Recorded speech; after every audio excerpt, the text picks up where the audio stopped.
Um, so nice to see you. I'm so sorry I missed your Monday. After all those hours queuing, you were just too busy. Well, you know what? It's the biggest microphone I've ever seen. I think that. It's like something off Doctor Who.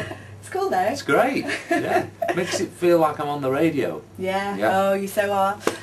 So the whole book tour, how has it been for you? It must have been pretty hard work meeting all those thousands of people. Well, it's not been hard work, that's for sure. But I realised that when I was going around, a lot of fans were reminding me the last time we'd done signings was actually 1992. That was the last time we'd done anything in store. So I realised it's actually been a really good thing to get out and meet everybody individually. It's different than being at a concert because I think the audience is always sort of like one. So it's been really nice meeting everybody and seeing everyone's face again. And the whole book thing, what made you decide it was time for you to put it all down in paper? There's been a couple of points where I've wanted to write stuff down, and this book's kind of been on my radar for about 5 years now.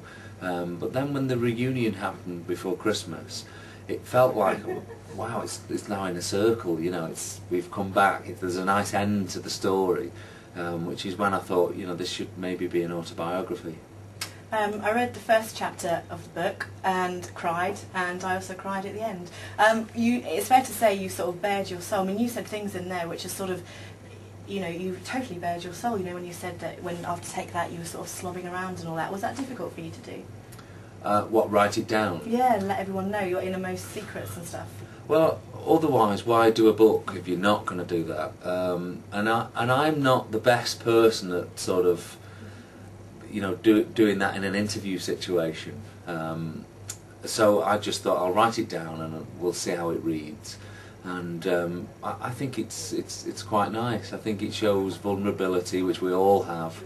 And I'm hoping that all the fans read it and they get more of an insight than they've ever had before into really those times. Are you finding it weird now? I mean, I was a Take That fan when I was 16. I'm now 30, and yet I still got up at 4 o'clock in the morning to go to Oxford Street to queue to see you. It's mad, really, isn't it? When you think of it, I'm 30 years old. I should be doing sensible things. Oh, yeah, as soon as you start thinking you're too old for it, I think that's a bad point.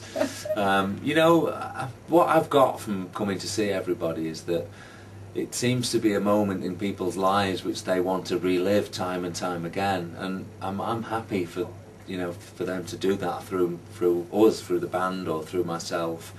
And I sometimes question why I'm doing all this, and when I've been and signed 400 or 500 books and seen people go away with pictures and so, it reminds me that actually you've made someone's day in a way.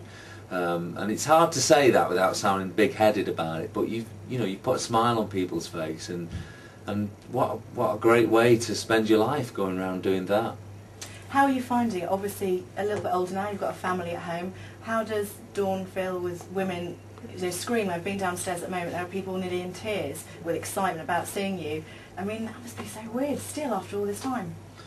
Well, the reality is that after Oxford Street, I got home about 5 o'clock.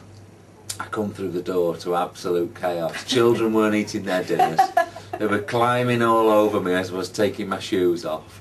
And I think that basically is the key to everything. That it is a weird environment to be there, and you know, I stand and hug people and they're shaking away, and it's weird for me to think of myself like that.